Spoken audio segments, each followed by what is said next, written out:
नमस्कार दोस्तों, स्वागत है आपका अपना यूट्यूब चैनल जेके मैट्रिक पे। और मैं जसवंत कुमार और आप लोगों के बीच में मिक्स क्वेश्चन लाया हूँ। मिक्स क्वेश्चन का मतलब ये हुआ कि आपको इस चैप्टर में आपको हर प्रकार क्वेश्चन मिल जाएंगे, मतलब परसेंटेज भी मिल जाएगा, HCF LCM के मिल जाएंगे, टाइम एंड वर्क मिल जाएंगे, मतलब हर चैप्टर से एक एक दो क्वेश्चन आपको मिलेंगे।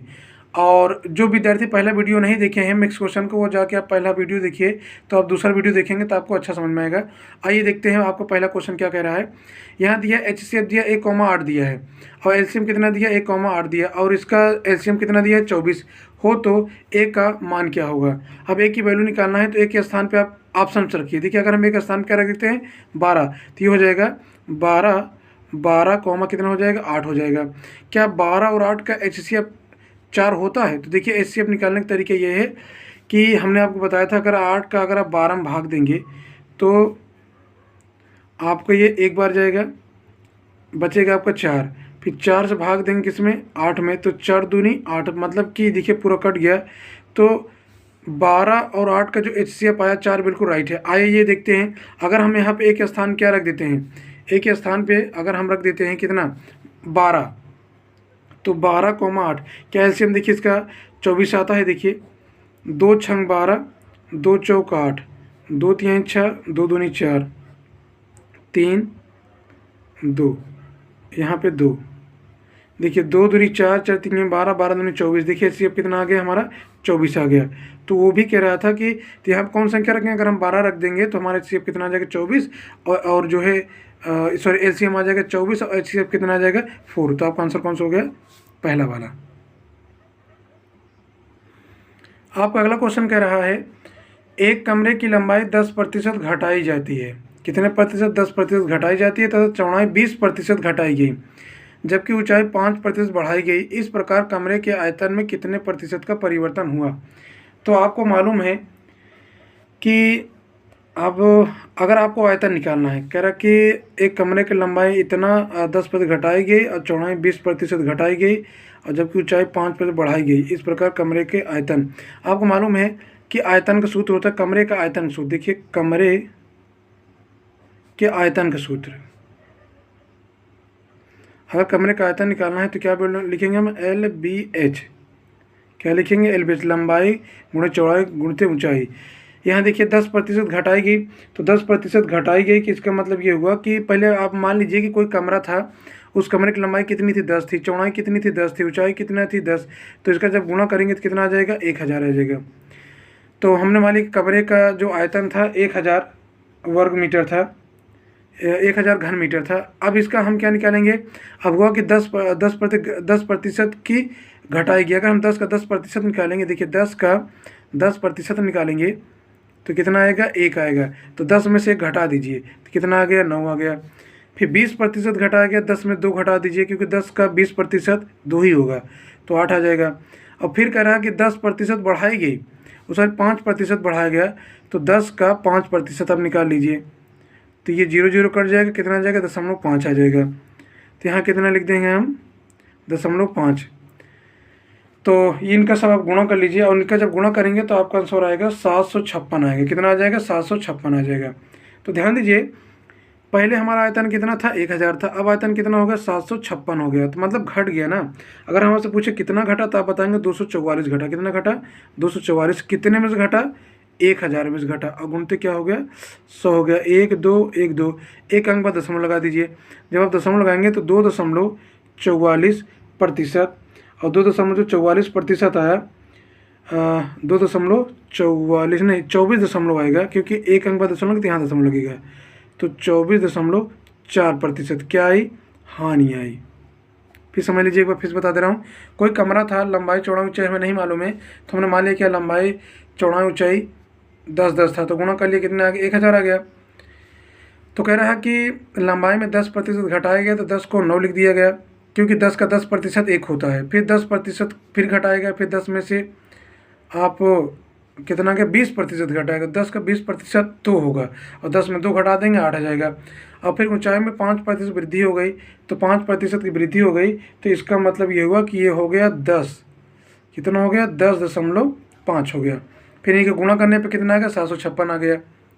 अब 756 आ गया, तो पहले हमारा आयतन कितना था, 1000 था, अब कितना होगा 756, कितना घटा 244, कितने में से घटा 1000 में से, इन्हीं को हल कर लिया गया, तो 24.4% क्या आ गई, हानि आ गई।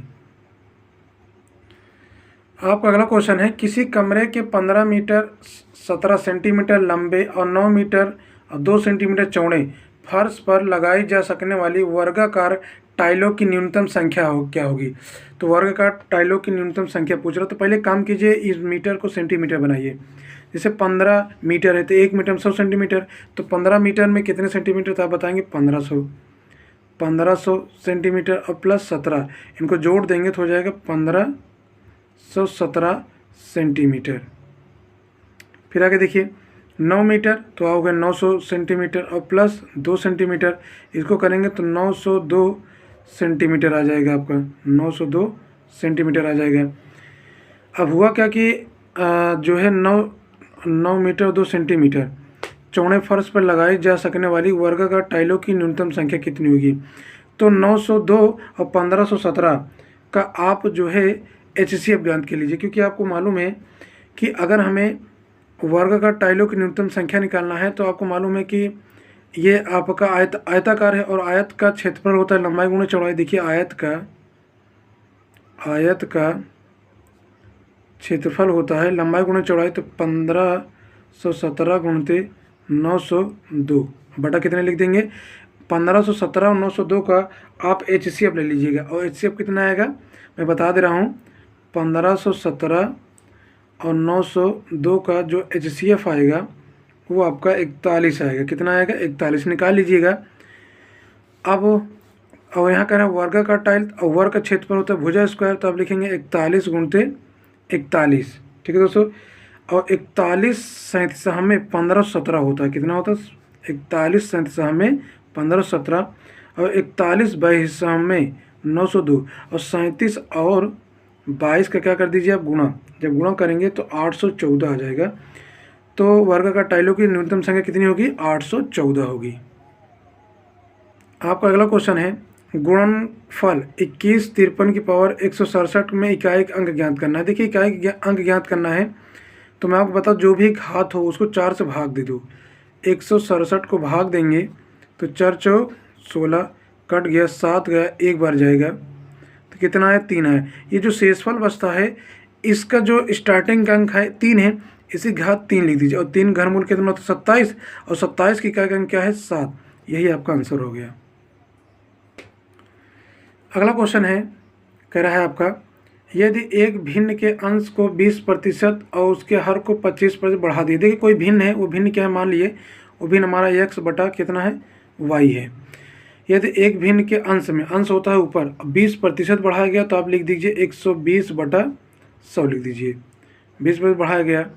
उसके हर को 25% बढ़ाया गया तो आप लिखेंगे 125/100 बढ़ाया गया। तो भिन्न हमें प्राप्त कितनी होती है, 3/5 हमें भिन्न प्राप्त होती है, हो जाता है। तो मूल भिन्न मतलब x और y की वैल्यू पूछ रहा है। देखिए 100 कट गया, ठीक है। अगर आप काटना चाहें तो देखिए इसको आप ऐसे लिख लीजिए, x/y गुणते 120 गुणते 125 बराबर 3/5। 5 काटेंगे 5 10 50 25, 5 10 5 चौक 20, 3 8 24 50 25, तो आप लिखेंगे 8x बराबर 5y।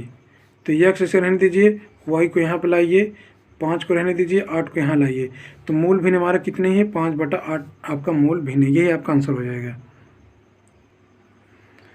आप अगला क्वेश्चन है, 10 रुपये के 6 की दर से केले खरीदकर 6 रुपये में 4 की दर से बेचने पर कितने प्रतिशत की हानि होगी। ध्यान दीजिएगा, कोई व्यक्ति है 10 रुपये कितने केला खरीदा 6, और 10 रुपये के 6 की दर से केले खरीदकर 6 रुपये में 4 केले बेचती है, 6 रुपये में 4 केले बेचती है, तो कितने प्रतिशत हानि हुआ। ध्यान दें से आप तिरक गुणा कर लीजिए, 10 चौक 40 हो गया, 6 छंग 36 हो गया, ये आपका CP है। तो इसका मतलब ये, कोई चीज़ आपने 40 रुपये खरीदा, कितना खरीदा 40 रुपये खरीदा, 36 को बेच दिया, तो कितने में नुकसान हुआ 4 का नुकसान, कितने में से हुआ 40 में हुआ, गुणते 100 कर दीजिए, 0 0 कट गया, 4 4 कट गया तो आप बताएंगे 10% क्या हो गई, आपको हानि हो गई। यही आपका आंसर हो जाएगा। आपका अगला क्वेश्चन है, यदि दो संख्याओं का अंतर और गुणनफल क्रमशः 5 तथा 36 हो तो उनके व्युत्क्रमों का अंतर